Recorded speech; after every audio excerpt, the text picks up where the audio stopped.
সুপ্রিয় দর্শক মণ্ডলী, আসসালামু আলাইকুম। মৃদুলাস ওয়ার্ল্ডে সবাইকে স্বাগতম জানিয়ে আজকের ভিডিওটা শুরু করছি। দেখেই বুঝে গিয়েছেন পাটায় বেটে ভর্তা। তো চিংড়ি মাছের ভর্তা তৈরি করব। চিংড়ি মাছ নিয়ে নিয়েছি, এখানে ছোট ছোট গুঁড়া চিংড়ি, পেঁয়াজ, কাঁচামরিচ, ধনেপাতা আর এক টুকরো রসুন।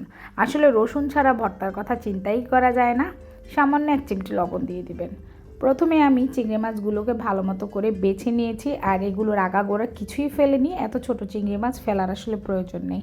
জাস্ট ভালো মতো করে আলতো আলতো করে বেছে নেবেন। তারপরে ফ্রাই প্যানের মধ্যে তেল দিয়ে সুন্দর করে বসিয়ে দিবেন পেঁয়াজ, কাঁচামরিচ, ধনেপাতা দিয়ে। ভালো মতো করে নাড়াচাড়া করবেন। যখন দেখবেন একদম একটু একটু করে শুয়ে এসেছে, বেশি কড়কড়া ভাজবেন না, মিডিয়াম ভাজবেন। মিডিয়াম ভাজলে এই ধনেপাতা চিংড়ি মাছটা ভাজা একদম বাটাটা একদম সুন্দর হয়, এবং ভাজাটাও যদি সুন্দর হয় বাটতেও কিন্তু দারুণ হয়। বেশি করকরে ভাজা হয়ে গেলে খেতেও কিন্তু ভালো লাগে না, আর বাটতেও অনেক কষ্ট হয়।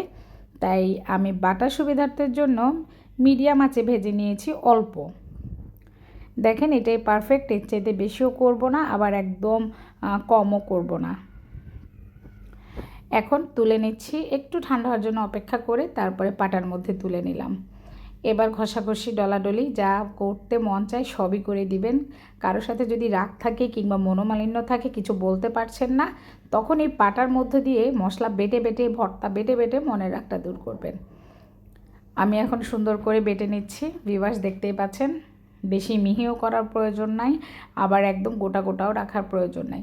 যেহেতু পাটায় বেটে যতটা সম্ভব করা যায় ঠিক ততটাই করবেন। চিংড়ি মাছের ভর্তা লাভার খুঁজে পাওয়া কিন্তু খুবই কষ্টদায়ক, কারণ ভর্তা খায় না এমন মানুষ পৃথিবীতে নেই। আর সেটা যদি হয় গুঁড়া চিংড়ি, নদীর চিংড়ি, তাহলে তো আরও বেশি দুর্দান্ত হয়। তো আমি যত কষ্টই হোক না কেন, মজার ভর্তা খেতে হলে একটু কষ্ট তো করতেই হয়। তাই আমি পাটায় বেটে নিচ্ছি, আর পাটায় বাটা ভর্তা দুর্দান্ত হয়। সুন্দর করে চেপে চেপে 2-3 লেয়ার দিবেন। আমাদের হেল্পিং হ্যান্ডরা যখন ভর্তা বাটায় তখন দেখি যে 2 পিসাতেই একদম মিহিন হয়ে যায়। আর আমরা যারা এরকম গৃহিণী, বিশেষ করে আমার মতো, পাটায় বাটতে গেলে 2 বাটা কেন 5 বাটা দিলেও সহজে মিহিন হতে চায় না।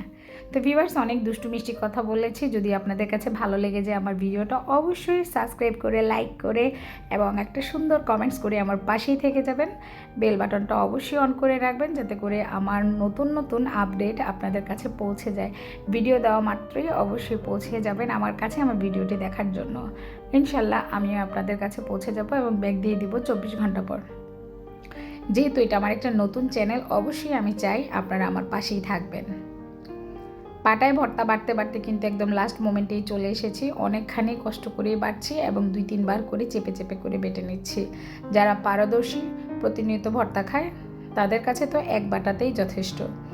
আর আমার এই ছোটো পাটাটা আমি শুধু একমাত্র ভর্তা বাটার জন্যই কিন্তু কিনেছিলাম, কারণ বড় পাটায় আমি ভর্তা বাটতে পারি না। আর দাঁড়িয়ে থেকে যদি একটু সুন্দর করে ভর্তা বাটানো যায় কিংবা নিজেরাই ভর্তা বাটি, তাহলে কিন্তু এই ধরনের পাটা অবশ্যই প্রয়োজন।